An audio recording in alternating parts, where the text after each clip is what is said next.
a crossroads. COVID, crime, housing, homelessness, equality, and education, all on the minds of those who live here and who want the best for their city.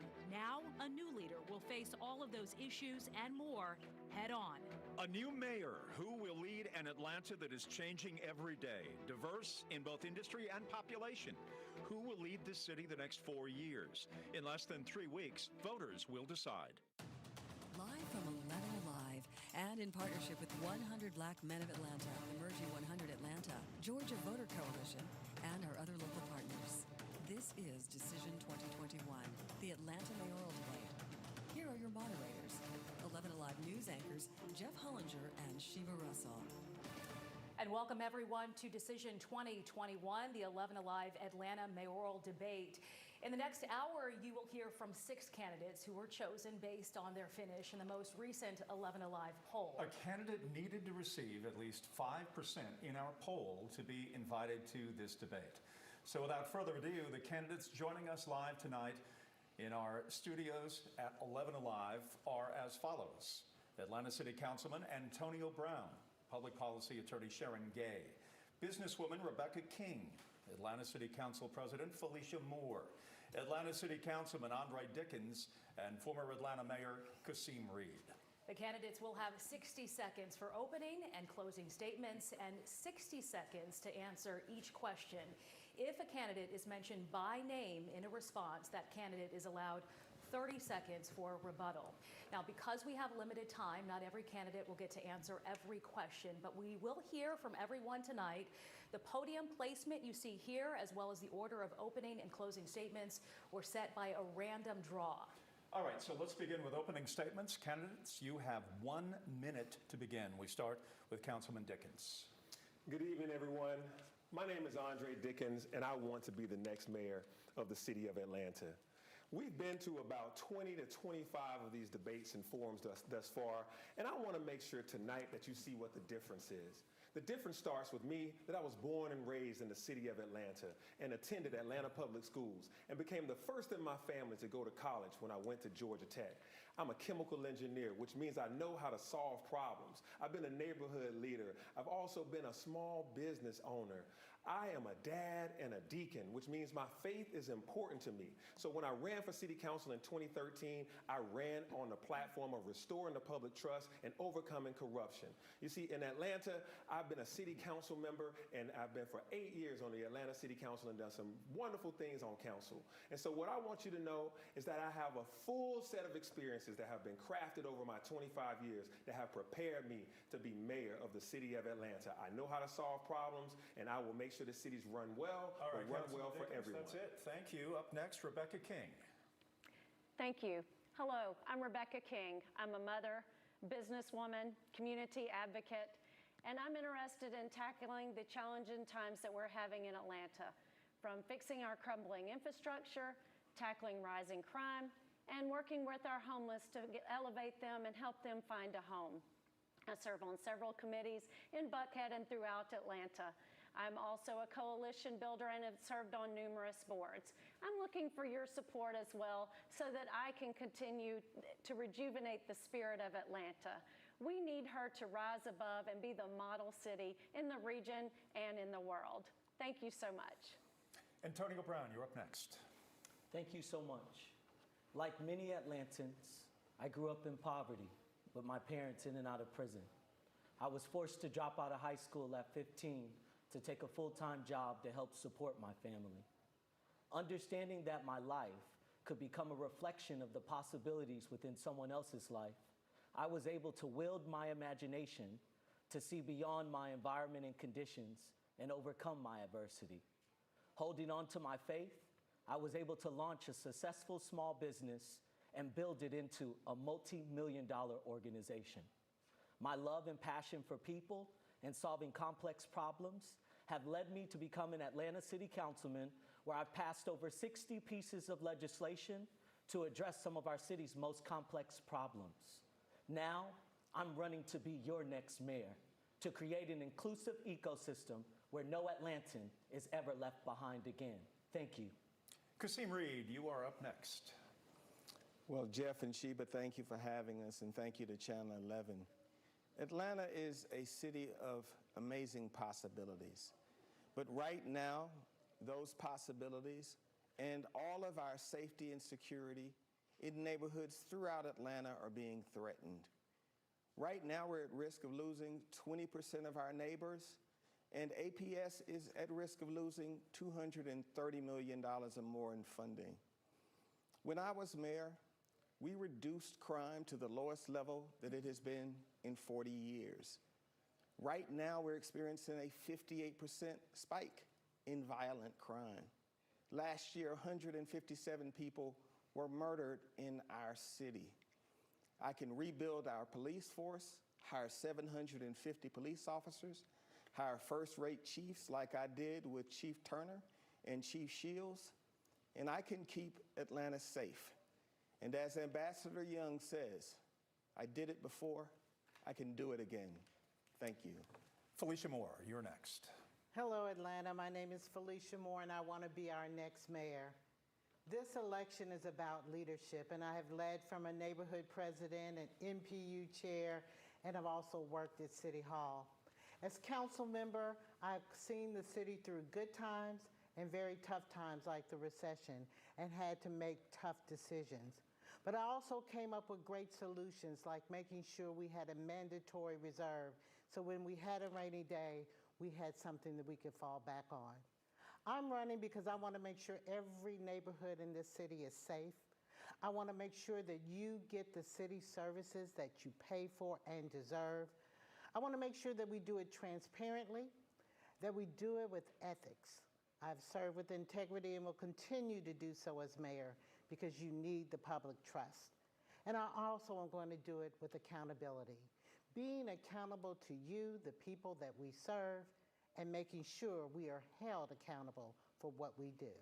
Thank you. Sharon Gay, you're up next. Good evening. I came to Atlanta 40 years ago last month to go to law school at Emory. I wanted to be involved in public service. I was passionate about public policy. I fell in love with Atlanta. I fell in love with the promise of Atlanta, the progressive nature of Atlanta, the vision of Atlanta, the idea of looking forward, not backwards, of the business and civic and political leaders and faith leaders who came together to make Atlanta possible. We are a great city. We're a city of great promise. But today, we're adrift, and we are at risk of losing what makes us special and successful. I would like to take my skills in working in city government, working with city government, 25 years in law practice, building places that people like to go and live, and working with civic and charitable organizations, chairing organizations, being active in my church and my neighborhood, and take all of those skills that I have learned together to address our challenges around crime, around public service, and most of all, around inequality, so that we are a city that is just and equitable and works for all. All right, Ms. Gay, thank you. Candidates, we appreciate your opening statements. Our first topic tonight is one many Atlantans are concerned about: crime, specifically violent crime in the city. So let's get to some stats here. Recent APD data shows homicides in Atlanta are up 62% year to year. 62%. And according to the FBI, in Georgia, overall violent crime increased 23%, assault spiked 33%. Robberies and property crime are both down. And in our most recent 11Alive poll, 76% of likely voters say crime in Atlanta will be a major factor in deciding their vote. Now, this question is for all 6 of you. Councilman Brown, let's start with you. And we're going to go down the line here. What will be your top 3 strategies for preventing crime if you are elected mayor? And the key word is preventing crime. What would you want to see in place right away besides hiring more police officers? Thank you so much for that question. I want to start by saying I believe that generational poverty is a contributing factor of crime. I know because I grew up in poverty with my parents incarcerated, and I saw the impact that it had on our family. I believe the next mayor cannot be reactive and focused on a number of police officers being hired in the city of Atlanta. We've got to restructure our public safety system. And as mayor, I will enact and mandate a community policing unit that will require our officers to get out of their cars and start rebuilding the relationship between police and our community members. I would love to establish a conflict resolution center for peer-to-peer disputes and to help support our students. I believe that we have to start being proactive in how we seek to address public safety in this city. In addition, I think that we must have mandatory retraining of all of our officers, and we can't continue to say that we're going to train them in a post-George Floyd way. We have to train them in a Rodney King way. Thank you, Councilman Brown. Thank you. Ms. Gay? Thank you for not focusing just on the number of officers we have, because to actually prevent crime and reduce the incidence of crime, as you said, we've got to do so much more. The first thing we need to do is to support our officers. The ones we have, the ones we'll hire, be clear about what we want them to do, give them the right training, make sure they have the right equipment and the right support, and hold them accountable for doing the work we want them to do, and not ask them to do things that social service agencies and others ought to be doing. We've got to work with our county and state partners to make sure that we have all the procedures in place to make sure that violent criminals stay in jail. We need to use smart policing strategies. We've got to do new and different things because we're in a new and different place. We've got to focus on hotspots, focus on problem properties, focus on code enforcement, and make the violators come back into compliance or shut the businesses down, and that will make a big difference. But most of all, we need to get the police back into the neighborhoods. We need to, if we're really going to prevent crime and reduce the incidence of crime, the police have to be engaged with the neighborhoods, know what's going on, Thank you, Ms. Gay. and relate to the neighborhoods. Ms. King? Yes, I would like to expand the pre-arrest division. It's now Monday through Friday, 7 to 7. We know that criminals aren't watching the clock, so we need to expand that and work through the weekend. We also need to work with our at-risk youth, get them in programs, and make sure that they're supported. Make sure that they see the value in earning money. Right now, we have a concern with our youth that are in streets. We need to make sure that they are making money daily. A child, an adult, or young adult cannot wait 2 weeks to get paid. There's no incentive there. We also need to tackle recidivism. When we release a criminal, we need to make sure that they have paid their dues and that we support them further so that they do not return to our system. Lastly, I would also have the police in our schools invisible. Our police officers do not need to be in a reactive situation in our communities. The children should feel safe and the adults should feel safe that they are supported by the police officers and there to help them. Ms. King, thank you. Council President Moore, top 3 strategies for preventing crime. So when I was a neighborhood president, the most proudest moment we had was when we got that neighborhood watch sign up in our neighborhood. We worked hard to know who our neighbors were, get block captains, and we reduced crime in our own neighborhood because we all participated and we were all watching. So we need to do that, and we need to expand it so that businesses are watching, so that high-rises and apartment complexes are also a part of this. So we as the community have a lot that we can do to help prevent crime. The second thing we can do is, for the long term, invest in our children. Make sure that they're able to have after-school programs, summer job programs. These kids want to make money.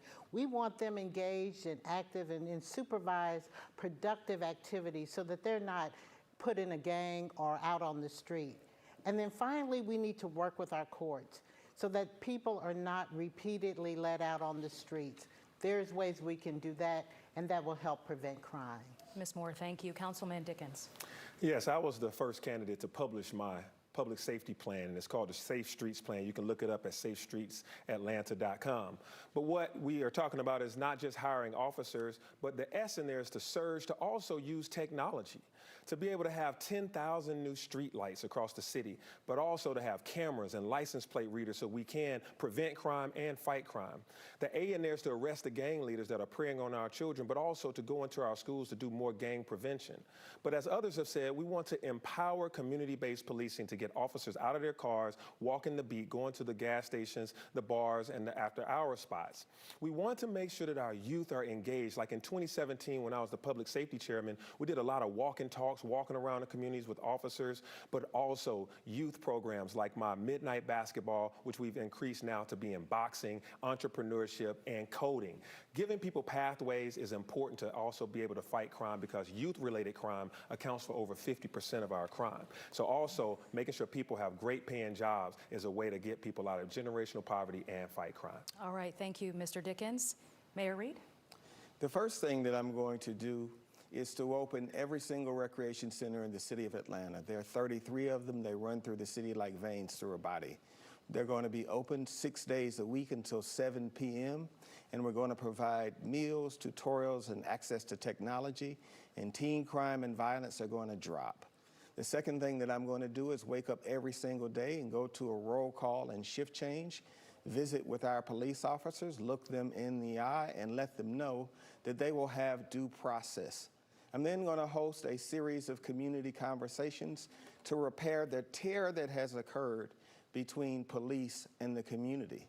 I'm then going to partner with the governor of the state and the colonel for the Georgia State Patrol so we can stop some of the speeding and accidents and recklessness that's occurring on our interstate. And then I'm going to partner with Scott Crair, who's the chief of MARTA, and Pat Labatt, who is the sheriff, so we have a force multiplier across our departments. Thank you, Mr. Reed. We're Atlanta Speaks here at 11Alive, and we wanted to make this debate a little bit different than what you have taken part in over the course of the last few weeks and last few months as well. And to that degree, we want to make sure that there are voices in the community that are heard. And our next question comes from one of our debate sponsors.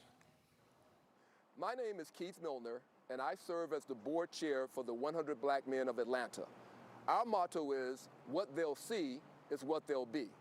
As the next mayor of Atlanta, how will you use the power of the office to engage the community and our business partners to demonstrate to the youth of Atlanta that there is a better path than crime? So for the response, Ms. Gay, we start with you and your view. I think there are a couple of important things, and I love the point about getting business and civic leaders involved with our youth. We have great civic leadership in the city. We've got great business and community and civic leaders, and we need a mayor who can organize that and convene those leaders and focus on a real strategy around reaching our youth and reaching our neighborhoods. We have too many neighborhoods in the city that have been left behind for too long. There are too many neighborhoods that do not have the resources they need, and the children who grow up in those neighborhoods do not have the resources they need to succeed.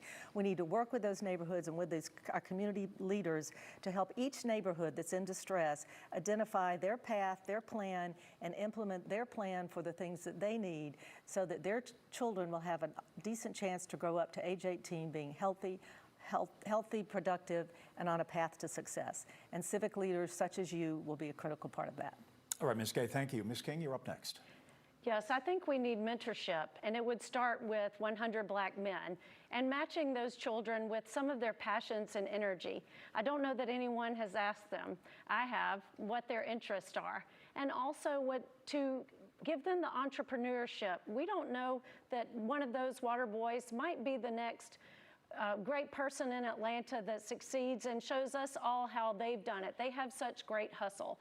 So just with that mentorship and after school and matching with the great organizations that we already have in Atlanta and the businesses, I would like to put a liaison in my administration that would partner and work with that public-private partnership to expand and give people resources, help them and let them know where they can go to find and get that support they need. Mayor Reed. I think we're going to start, as I said, by activating our Centers of Hope because they're in every neighborhood in the city, and we've partnered in the past and gotten concrete results. We reduced teen crime by 25 points.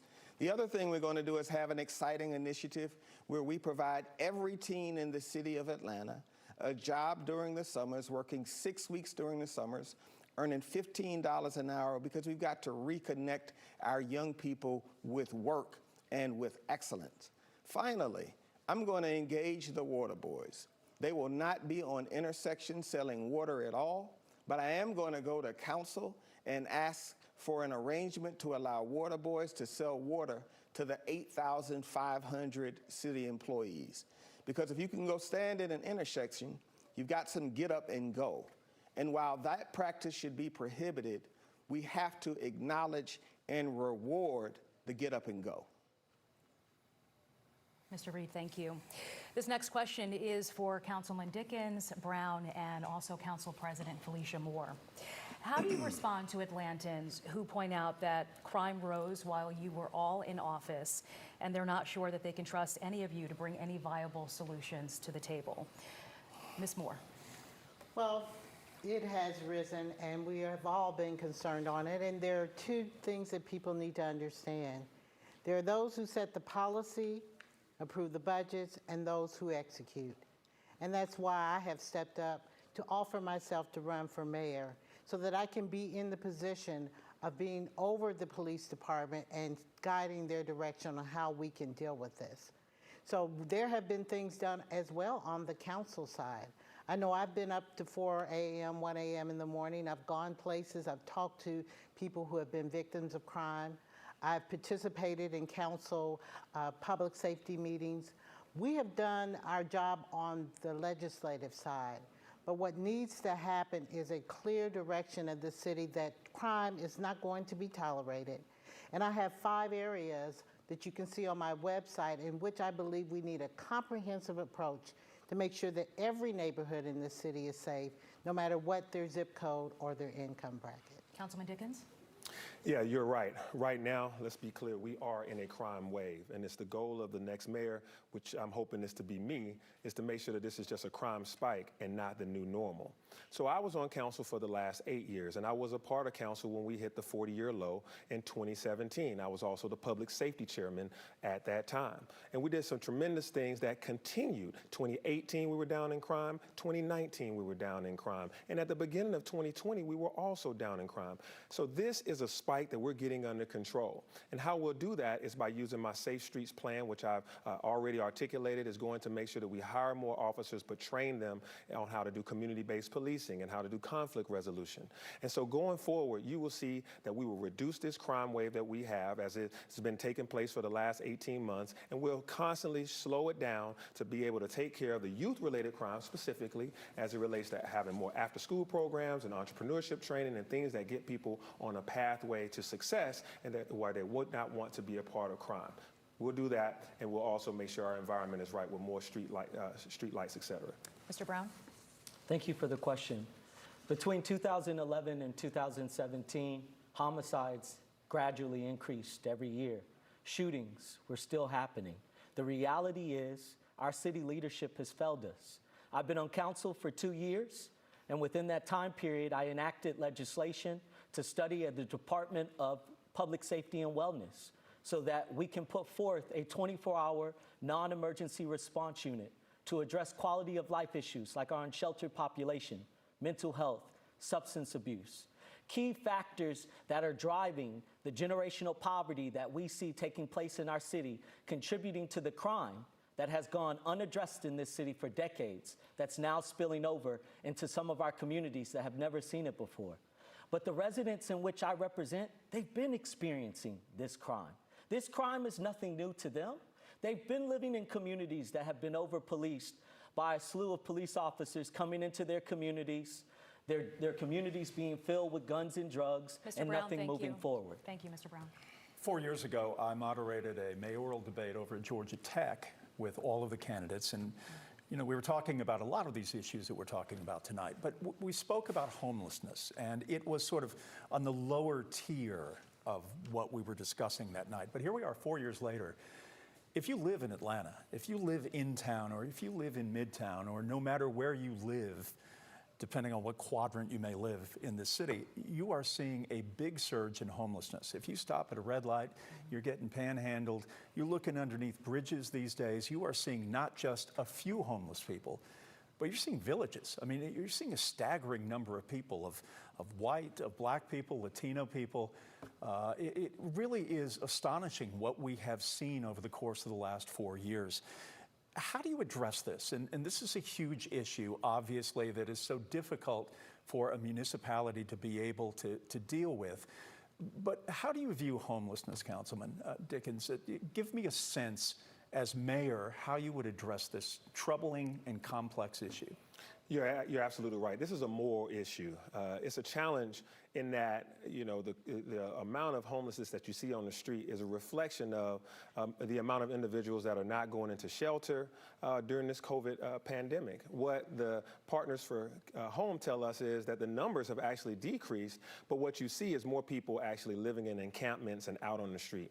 I believe in a housing first model, meaning that we have to get people in temporary housing first so we can triage all all of their issues, whether that be mental health, drug addiction, or they're trying to escape domestic violence. We get them in those temporary housing units, which means that we have to get more motels and hotels in the city or just outside of the city to house about 50 people per hotel. Then we can get them into apartments and get them into self-sufficiency. Have them have jobs at Georgia Works, First Step Staffing, Goodwill. And then we want to make sure that we help people not slide into homelessness by fighting evictions and making sure that we keep people in their place where they live currently. And we need to have an office that continues to be able to fight that and help people stay in place. Thank you. Appreciate your view.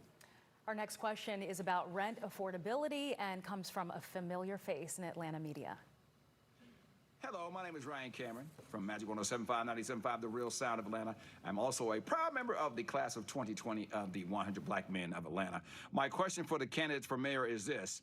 I want to talk about rent affordability. You know, a lot of the people of color inside the metro are paying more than 30% on rent, and that's making them have a choice of should they pay their utilities, should they, pay for transportation, get clothes for their families, and all of the rent that they're using is from gouging really $400 or $500 in some cases, where the people who own these properties are saying, take it or leave it.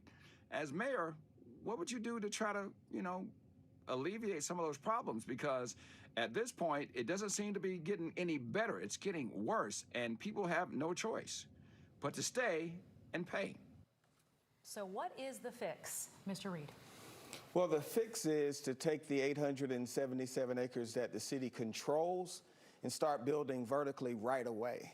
Partnering with for-profit businesses and not-for-profit businesses where the city invests the dirt can significantly reduce the cost to folks. 60% of median is the goal. And then in addition to that, we've got to hold those that we've had agreements accountable. But we also need to point out that in this race, one of the people that's running, Ms. Moore, voted repeatedly to raise property taxes. In 2002, she voted for a 51% property tax increase. And then again in 2009, she voted for a 43% property tax increase. So it's not by accident that people are tax burdened. And so it's time to turn that around by putting the land to use. Ms. Moore, you have 30 seconds for a rebuttal. Well, I'm not understanding this repeatedly, but I do know in 2009 we raised property taxes because our city was broke. And we needed the money, and that means you make a tough decision to keep our city going. So then when Mr. Reed got in office, there was money for them to be able to operate and keep our city safe. Raising property taxes is one tax. But Mr. Reed has also raised taxes on citizens of this city through MOST, through T-SPLOS. It is a tax, it's a sale tax, and it's the most regressive tax that hurts more of the poor people in this city. Thank you, Council It's a President. tax. She said my name, do I? Go ahead, you get the response. So let's be clear. So in 2002, we weren't in a great recession. So that was a 51% tax increase. So what she said on Sunday night, that she did it because we were in a great recession, that's not true. It's 93% in taxes. And in addition to that, they didn't do it to help me. You don't believe that. When I got to Atlanta, the city of Atlanta was broke. We had $7.4 million in cash reserves. The previous administration had improperly transferred $100 million from the water and sewer account to the general fund account. All right. And so it wasn't done for me, it was done for them. All right, we're moving on right now to inclusivity in Atlanta. Our next question is for Councilman Brown. It is a submission from George Carlton, and he is the CEO of the Metro Atlanta Association of Professionals. Schools are often hostile environments for LGBTQ youth. Nearly 9 in 10 LGBTQ students report experiencing harassment within the 2019 school year, and 3 in 10 report missing a class or even a whole day of school because they felt unsafe. What are your plans to address the needs of LGBTQ youth? Councilman Brown, your thoughts. Thank you for that question. Well, for starters, I'm going to establish a chief education officer that will work with our superintendent and our school board to ensure we're addressing these inequities that we see transpiring within our communities and our students. I also seek to establish an LGBTQ community center so our residents can feel safe and feel empowered and have access to resources and opportunities where they can speak to a counselor if they're facing bullying in school and feel comfortable in an environment to speak about those issues. I also believe that we have to ensure that our policy is a lot more inclusive of our trans and binary residents here in Atlanta. I think we do not do enough to lift up our LGBTQ community, and we have to start with our students who are facing tons of challenges in our school system. Thank you for the question. Thank you, Councilman Brown. Our next question is for Ms. Gay and comes from Kim Tong, representing the National Association of Asian American Professionals, Atlanta chapter. So my question for the mayoral candidate is, according to the 2020 U.S. Census data, Georgia's Asian population jumped by 53% in the last decade. While the community seems to be thriving, there is still a huge struggle with gaining basic rights, such as the proper language access in order to vote. As the next mayor of the city of Atlanta, how will you advocate and partner with nonprofits directly serving the AAPI community in the Metro Atlanta area to ensure our issues are being heard? Ms. Gay. Yes, great question. I think one of the things that's most interesting about Atlanta as we continue to grow, we continue to get more and more diverse, and we have this increasingly rich panoply of citizens. And our AAPI community probably hasn't had enough attention. I think our city leadership needs to be more intentional about engaging with existing nonprofits and organizations to make sure that, one, you're being heard, both as personally and as businesses. Two, that we're tailoring our city policies to reach out to you, not just the more traditional businesses in Atlanta. And three, that we make sure that we're addressing safety issues, because we all know there are some troublesome situations in our community about AAPI hatred, and that absolutely can't stand. The mayor can be use the pulpit of the mayor to speak out forcefully against that sort of discrimination, and make sure that we are doing everything we can within our police department, but also in the other parts of city government, to be inclusive and embracing and helpful. Ms. Gay, thank you. We want to move to the COVID-19 pandemic now, and this is for Ms. King. If there were no executive order in place by the governor allowing private businesses to ignore local vaccine mandates, as mayor, would you institute a vaccine proof mandate, like cities like New York City, San Francisco, requiring people who want to go to indoor businesses to show their vaccination card? I would not create a mandate. I think it's up to the individual business. I'm definitely encouraging vaccinations for people that I know around me. I got my vaccination early. So I think it's up to the person to speak to their health counselor and make sure that they have the right decision for them, and to also look at reputable sources and the CDC to follow along their guidelines. Our businesses have to get back open. We have to live our lives. There's enough studies out there that people can work together and make decisions that are for their family, for them, and the people around them. Our schools are working toward getting more children vaccinated as soon as that's released. So I wouldn't necessarily put a mandate. I just think we need to work with our healthcare professionals and make decisions there. Thank you. Our next question right now is coming from one of our debate sponsors. Here goes.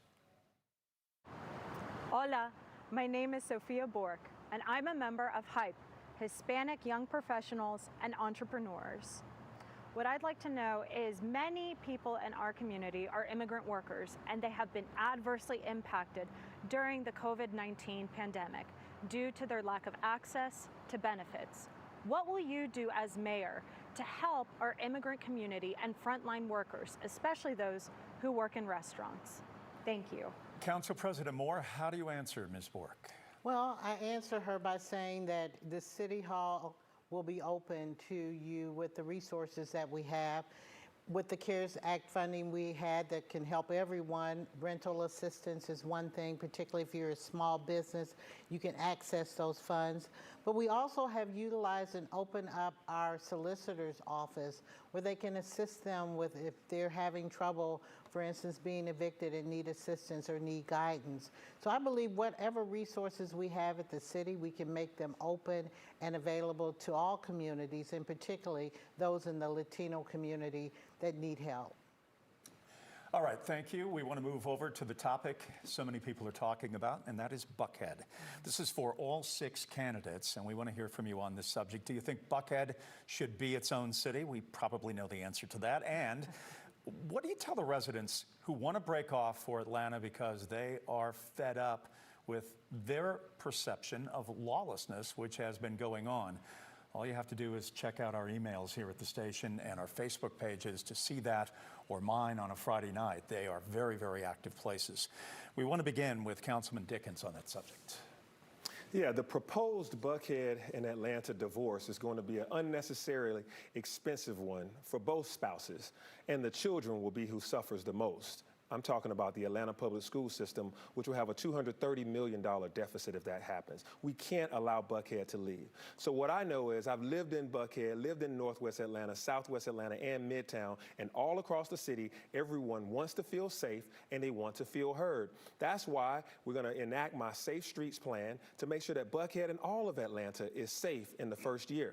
And then we'll make sure that I'm a hands-on mayor, one that's accessible, one that's visible. I'll show up to Buckhead Council of Neighbors meetings, Buckhead Coalition, Livable Buckhead, the Buckhead Hotel Council, which I do right now. When they see that I'm a hands-on mayor, one that knows how to solve problems, that I'm there in the thick of things, they'll also understand that this city is going to be on the right track. They also are responding to corruption, and we'll make sure that this city is run without corruption and with the utmost integrity, because that will make sure Buckhead stays as well. All right, Councilman, thank you. Mayor Reed. What I'm going to do is build a police department and make Buckhead and Atlanta safe. The reason that we're here and the reason you're receiving your emails is because violence is up, according to your numbers, 62%, and 157 people lost their lives. And you can't go to Lenox without walking through a metal detector. And when you're at a gas station in Atlanta right now, your head is on swivel and you're looking over your shoulder. What I'm going to say to them is to persuade them. But rather than talking about it, persuade them by action. I made Buckhead the safest that it had been in 40 years, along with the rest of Atlanta. I hired first-rate chiefs. I built the biggest police force in the history of the city of Atlanta. And we've got about 12 months to get this right, ladies and gentlemen. There will be a referendum if we don't change this behavior in November of 2022. And I think you need a tested hand to turn this around. And that's exactly what I'll do for Buckhead and every neighborhood in this city. Mayor Reed, thank you. Councilman Brown. You know, Buckhead has a right to feel unheard, as do many other communities in our city. And it's unfortunate that the communication has been broken between our city and Buckhead. And we have to do everything we can to amend that relationship and to ensure that they are not just being heard, but we aren't continuing to operate through reactive leadership and only continuing to band-aid the issues when we should be proactive, especially when it comes to public safety in this city. Buckhead is ready for a solution that is going to cure the cycle of crime, not continue to perpetuate it. They want their roads fixed, they want to feel safe in their communities, and they want their businesses supported. No different than what Bankhead is asking for. So we all want the same things, and we just have to come together to ensure we can deliver on that. Thank you. Ms. Gay?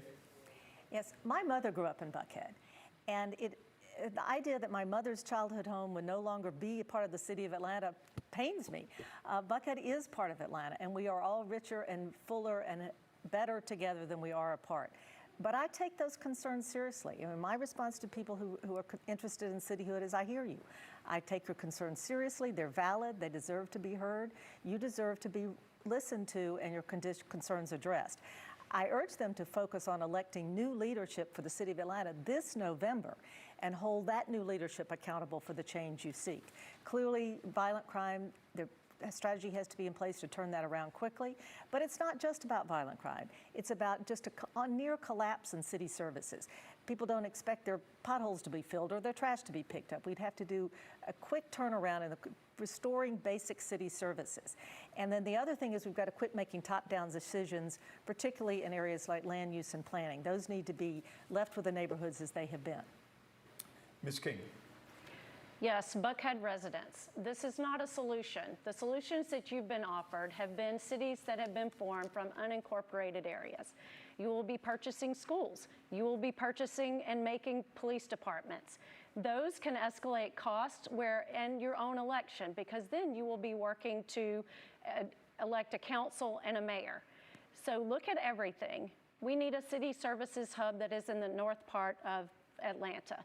It takes the trash gentlemen that come up to the north part of the city an hour probably to get there. That's 2 hours round trip daily where they cannot provide our services. So we need a city hub. We need to address crime by being involved. Leaving crime to someone else will not be a solution. So we need to work on that as well together, because we will not have visitors to Buckhead for the Atlanta Smart, for conventions. They'll go to other cities. I've spoken to gift shop owners. They are already starting. Get in, be a part of a solution, and let's rejuvenate the spirit of Atlanta. All right, Ms. King, thank you. Council President Moore, please. Atlanta, we're better together than we are apart. And what Buckhead wants are valuable lessons for all of us, that we find that we are together and we all have the same concerns. They want this city to be safer. And I have 5 areas that I want to address to do that. I'm ready to get started on that on day one. The second thing they want, that everyone else wants, is the city services that they deserve and that they're paying for. Our city is frankly dirty. We have seen those services go or become non-existent. The third thing they want is leadership that they can trust. And I can be trusted. I have served this city for many years, and I have integrity. And I'm not under any investigation, never have been, and will not be as mayor of this city. So you can trust the leadership. And they want us to be accountable to them, the people that we serve. That's what Buckhead wants, and that's what All our right, entire Council President city Moore, wants. thank you. You're welcome. Our next question is about integrity, and this is for all of you. I want to start with Mayor Reed, and we and other stations have reported on the criminal investigation targeting members of your administration. How can you assure voters that another term under your watch would be free of this type of controversy, and how do you plan to bring integrity, transparency, and trust to the mayor's office?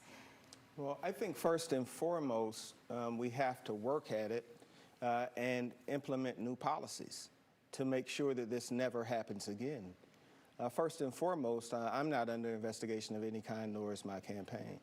Second, I would point out that B.J. Pack stood up to Donald Trump, and B.J. Pack reviewed my life and my activities as mayor and took no action. So the voters can be confident of that.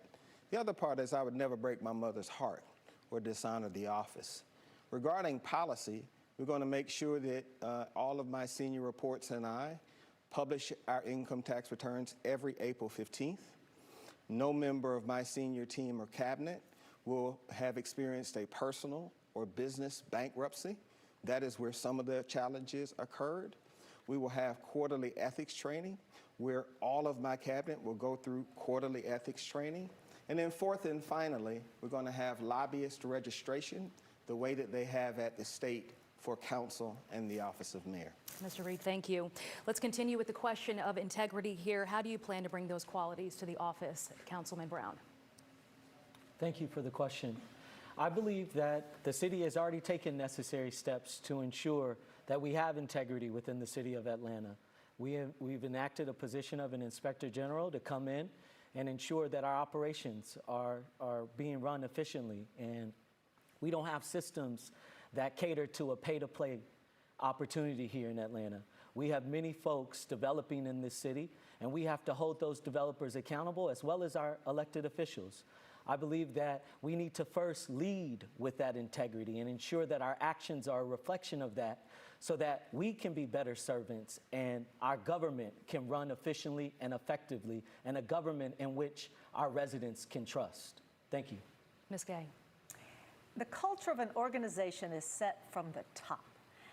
The mayor is the CEO of the workforce of the city of Atlanta. A mayor must govern and lead with vision, integrity, and a commitment to service, transparency, and ethics. that mayor will set the culture and tone for that organization.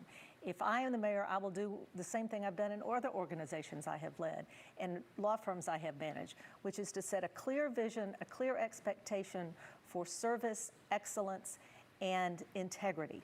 We have a city ethics code that I helped draft when I was on Mayor Franklin's advisory task force. We'll take a look at that to see if it needs to be increased, beefed up in some ways. We'll make sure that the city ethics officer will continue to provide training to all employees, not just the cabinet. And I will also take a top to bottom look and redo the purchasing process, because that is where so much of the public corruption happens, and I will change that. Ms. King. Yes, it starts with technology. We're a technology hub in Atlanta, and we need to show it with our city hall.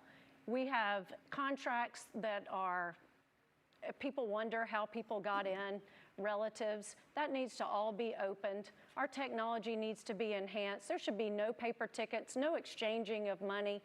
We need to show that we are above and beyond by opening up the doors, not even holding back on Freedom of Information Act.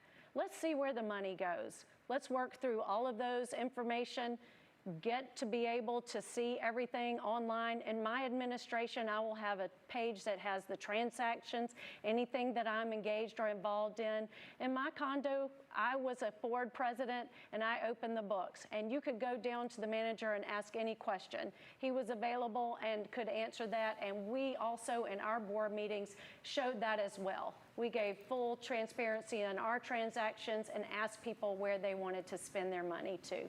Ms. Moore. Public trust is earned. It's just not a given.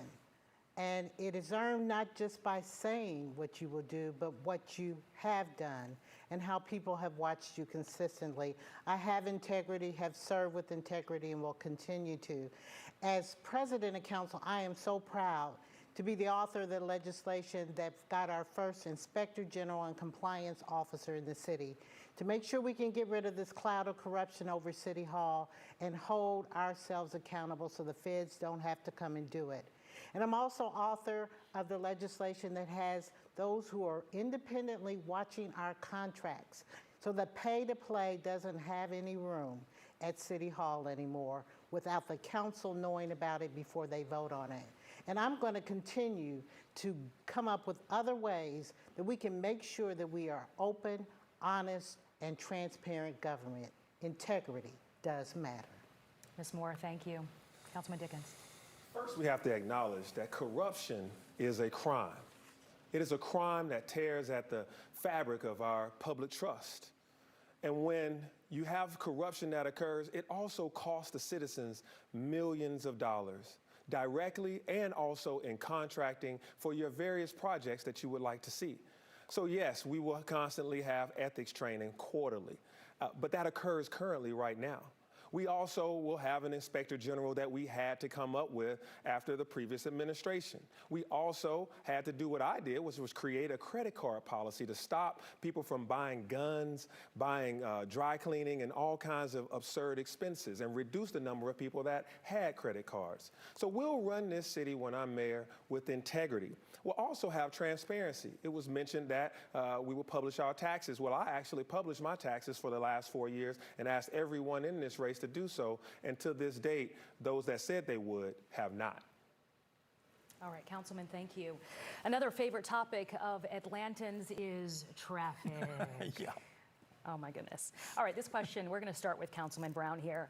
So, Councilman, when people talk about the city's traffic, right, I mean, the list goes on and on. They talk about constant bumper-to-bumper traffic, no matter the time of day, preventable accidents, road rage, drag racing, the need for multiple lane roads instead of just one lane to get on a major highway. The city is growing so fast, it can barely keep up with itself. So what would be your first step in fixing the city's traffic woes?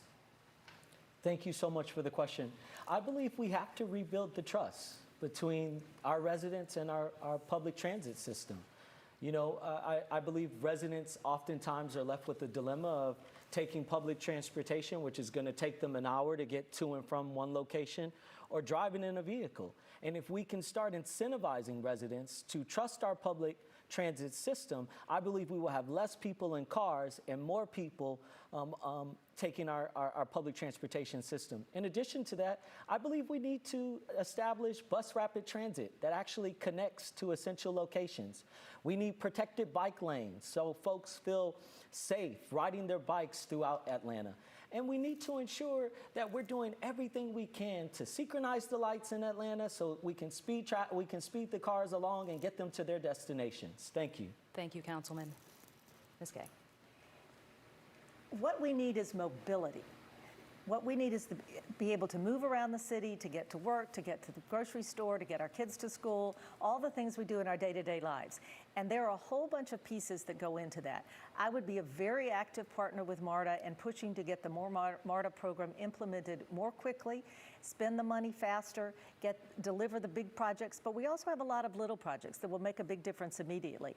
And I would, again, start with neighborhoods, focus on what individual neighborhoods need and how we can connect that together to build a system, a more robust system of bike trails, sidewalks, protected lanes, all the things that make a big difference immediately in helping us be more mobile.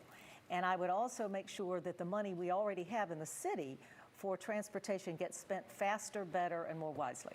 Ms. King.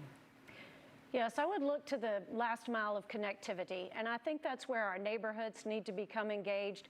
I think often of the circulator in Georgetown and how it can get you quickly and connect you to the major transportation hub. I would also like to see our sidewalks continuously addressed so that they are rollable, walkable. My daughter and I ride our bicycles and it's very dangerous. I'm asking you Atlantans to look right and look left, and I've been guilty before too.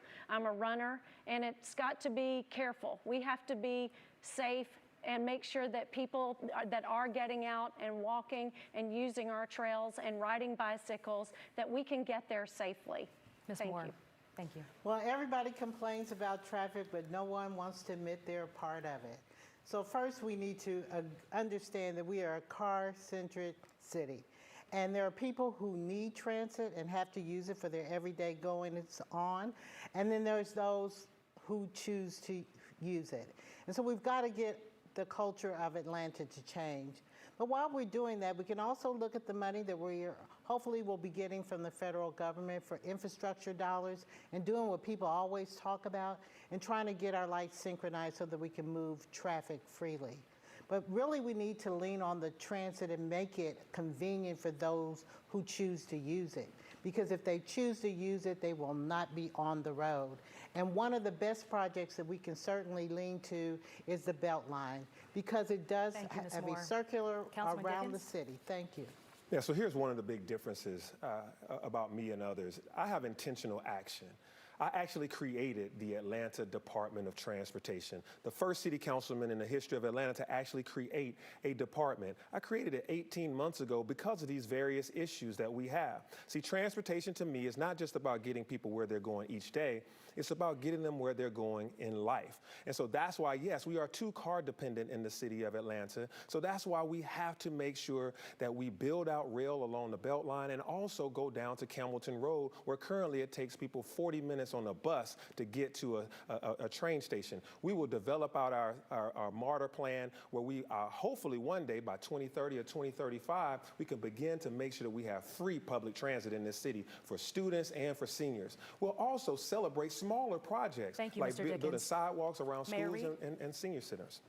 The backbone of our public transportation system is MARTA, which is why we secured the largest increase in funding for MARTA and its operations. I also happen to think that the Clifton corridor between Lindbergh, not far from where we are, and Emory University and the CDC, which was annexed into the city of Atlanta, should have a corridor with 3 to 5 stops, because that's one of the major corridors that doesn't have access to light rail. Additionally, I think we need to do some basic things like have car clearing teams.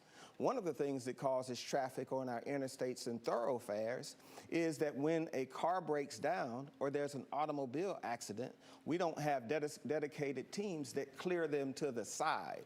So we have to have big picture, big vision, MARTA, the Clifton corridor. We've also got to get down to the basics to Mr. get Reed. people home. Mr. Reed, thank you. All right, we're going to move this along here to closing statements. Again, these were decided by a random draw. Ms. Gay, you're first. Mayor Maynard Jackson once said, "The problem is not with the bad guys.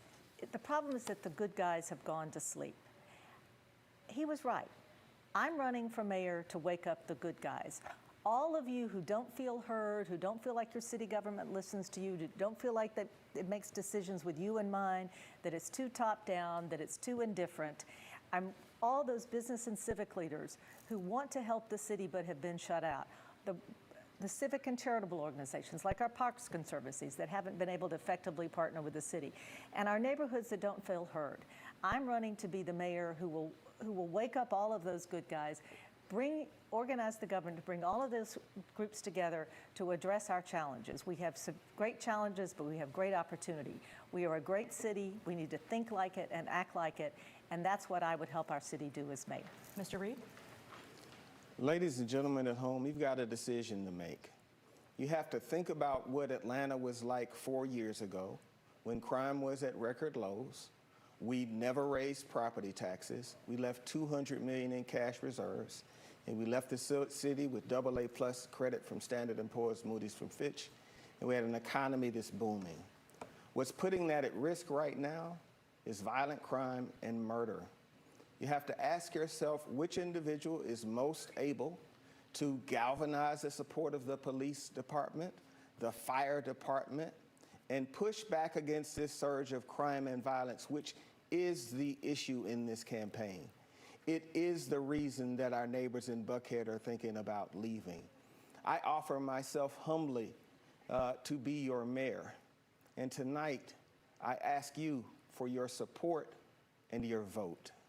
Thank you. Thank you, Mr. Reed. Ms. Moore? Atlanta, I'm Felicia Moore, and I want to be our next mayor. I've served you for many years with integrity. You know my word is my bond. I say what I'm going to do. We are in perilous times, as everyone has acknowledged, and we need to make sure that every neighborhood in this city is safe. And I'm going to work day one and every day that I wake up as your next mayor to make sure that you are safer, because that's my #1 duty. And then the money that you're paying to this city to give you the basic services that you deserve, I'm going to fix it. We do the big things great, but I'm going to get in the weeds and I'm going to fix those things so that we can have a city that we can all be proud of. And you know I'm going to be transparent. You're going to know what I'm doing. You're going to be able to see how your money's being spent and not abused. You're going to make sure, you're going to know that it's going to be done ethically and with integrity. And most importantly, you're going to know, thank you, because Ms. I Moore. always have been, that I'm accountable to you. Councilman Dickens? I'm Andre Dickens, and this election is about the future and the soul of Atlanta. Are we going to move forward in peace, productivity, and prosperity, or are we going to go backwards into displacement, distrust, destruction, and corruption? No. I say we move forward in prosperity, equity, and in safety. That's why I have a Safe Streets plan that's been vetted by former police chiefs across this nation. I also have an affordable housing plan because I've been called by Atlanta Magazine the affordable housing champ. I'm going to build or preserve 20,000 units of affordable housing in 8 years. And we're going to be a city that provides opportunities for people to go from poverty to prosperity, like in my Tech Bridge technology program that's changed hundreds of people's lives by training them in high-tech jobs for free. We're going to make sure we overcome this tale of two cities. I'm Andre Dickens. I'll make you safe, and I'll make you proud. Thank you. Councilman Brown? Atlanta, our city leaders have failed us. They have operated from a reactive basis and have only sought to treat the symptoms of the issues we're facing in our city. We need proactive leadership. We need leadership that truly can move Atlanta into the future. For decades, we've failed some of our most vulnerable communities, leaving behind residents that have no opportunity at a better tomorrow. As mayor, I will create a socioeconomic shift and move our working middle class into becoming small business owners and moving our folks living in generational poverty to our working middle class so that we can create an inclusive ecosystem where no Atlantan is ever left behind again. Thank you. Mr. Brown, thank you. And finally, Ms. King. Thank you. I'm Rebecca King. I'm not a career politician. I'm a mother, a board member, a neighborhood planning unit representative, and I'm here to give you a choice where you can make a difference and not continue to do the same thing over and over again. We've had roads in Atlanta that haven't been paved at all, some roads that haven't been paved in 30 years. Our crumbling infrastructure needs to be addressed. We know there's crime. We need to work together and bring that solution so that everybody in Atlanta feels safe, whether they live here or if they visit here. It's time, Atlanta, and I'm your mayor to rejuvenate your spirit. Thank you, Ms. King. And we want to say thank you to all of the candidates and our sponsors tonight. This concludes the 11Alive Atlanta mayoral debate. You can watch a replay of this debate on the 11Alive YouTube page. That's it for us for now, and early voting is underway. Election Day, November 2nd. I'm Jeff Hullinger along with Shiba Russell. We now join NBC programming already in progress. Good night, everyone.